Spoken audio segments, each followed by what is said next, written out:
Parce que si nous ne mettons pas en place une routine pour s'habituer à épargner systématiquement, on va rester à développer la mentalité de pauvre. Je vais vous dire la grande différence, la différence fondamentale entre le riche et le pauvre, c'est que le pauvre, quand il reçoit de l'argent, soit-il un salaire, il dépense, il dépense, il dépense. S'il en reste, il va épargner.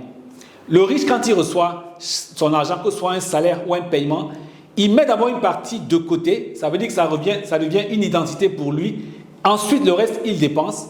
Et c'est parce qu'il aura mis suffisamment de côté jusqu'à un certain moment. Quand il aura une sécurité avec les 3 mois, tout ce qui est au-delà, il va commencer à investir. Donc, il faut bâtir l'habitude de retenir au moins 10%. Et nous recommandons entre 10 et 20% des revenus que nous avons chaque mois pour mettre en épargne.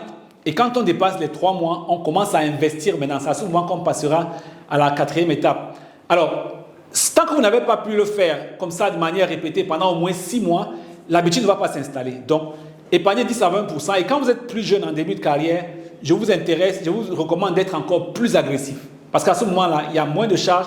Certains d'entre vous, j'en ai encadré quand j'étais à la banque et dans toutes mes autres fonctions, j'en ai encadré qui vivaient encore chez leurs parents. Pourtant, ils avaient des salaires qui devenaient intéressants. C'est au moment aussi où on peut davantage épargner.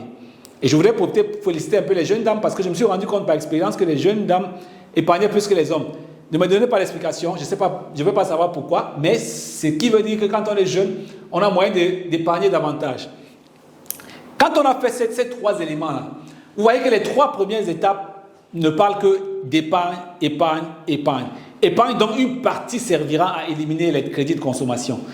Alors, on aime bien dire que l'épargne ne sert à rien. Et d'ailleurs, on a fait une vidéo sur l'épargne, démystifier les 5 mensonges courants liés à l'épargne. Je pense que l'épargne, c'est la fondation de toute construction d'une richesse sérieuse, d'une richesse à long terme.